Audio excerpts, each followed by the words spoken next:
നല്ലൊരു crime thriller investigation movie ആയിട്ടാണ് 11 എന്ന് പറഞ്ഞ സിനിമ അനുഭവപ്പെട്ടിട്ടുണ്ടായിരുന്നത്. നവാഗതനായ ലോകേഷ് അജിൽസ് ആണ് സിനിമ ഡയറക്ട് ചെയ്തിരിക്കുന്നത്.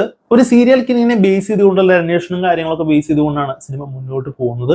സീരിയൽ കില്ലർ തന്റെ ഇരയെ കത്തിച്ച് നശിപ്പിക്കുകയാണ്. സോ തെളിവും കാര്യങ്ങളൊന്നുമില്ല, ആകെ കിട്ടുന്നത് ആ ഒരു ബോഡിയിൽ നിന്നൊരു ബുള്ളറ്റ് മാത്രമാണ്.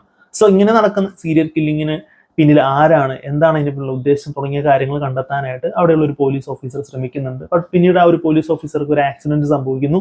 തുടർന്ന് ഈ ഒരു കേസ് മറ്റൊരു എഫിഷ്യന്റ് ആയിട്ടൊരു പോലീസ് ഓഫീസറുടെ കയ്യിലോട്ടെത്തുന്നതും തുടർന്നുണ്ടാവുന്ന സംഭവങ്ങളും കാര്യങ്ങളൊക്കെ ബേസ് ചെയ്തുകൊണ്ടാണ് സിനിമ മുന്നോട്ട് പോകുന്നത്. സോ ഈ സിനിമയിൽ പ്രധാന വേഷം കൈകാര്യം ചെയ്തിരിക്കുന്നത് നവീൻ ചന്ദ്രയാണ്. ഇതിൽ പോലീസ് ഓഫീസറുടെ വേഷം കൈകാര്യം ചെയ്തിരിക്കുന്നത്. ഗംഭീരമായിട്ട് തന്നെ ആ ഒരു റോള് പുള്ളിക്കാരൻ കൈകാര്യം ചെയ്തിട്ടുണ്ട്.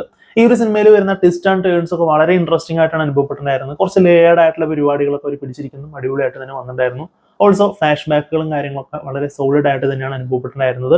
കുറച്ച് വരുന്ന ട്വിസ്റ്റ് ആൻഡ് ടേൺസ് ഒരുപക്ഷെ കാണുന്ന പ്രേക്ഷകന് ചിലപ്പോൾ കുറച്ച് കൺഫ്യൂസിങ് ആക്കാനായിട്ടുള്ള സാധ്യതകൾ ഉണ്ട് എന്നുണ്ടെങ്കിൽ പോലും സിനിമയുടെ അവസാനത്തിലോട്ട് എത്തുമ്പോൾ അതിനുള്ള എക്സ്പ്ലനേഷൻസും അല്ലെങ്കിൽ അതിനുള്ള ക്ലാരിറ്റി വരുത്തിക്കൊണ്ടാണ് സിനിമ അവസാനിപ്പിച്ചിരിക്കുന്നത്. അതുകൊണ്ട് തന്നെ കണ്ടു കഴിയുമ്പോൾ നല്ല ഒരു ത്രില്ലർ മൂവി കണ്ടു എന്നുള്ളൊരു ഫീല് കൊണ്ടുവരാനായിട്ട് സിനിമയ്ക്ക് സാധിക്കുന്നു എന്നുള്ളത് കൊണ്ട് തന്നെ നല്ല ഒരു വാച്ച് സമ്മാനിക്കുന്ന ഒരു ത്രില്ലർ മൂവി എന്നുള്ള തരത്തിൽ തീർച്ചയായിട്ടും സജസ്റ്റ് ചെയ്യാൻ പറ്റുന്ന ഒരു മൂവി ആയിട്ടാണ് 11 എന്ന് പറഞ്ഞ സിനിമ അനുഭവപ്പെട്ടിട്ടുണ്ടായിരുന്നത്.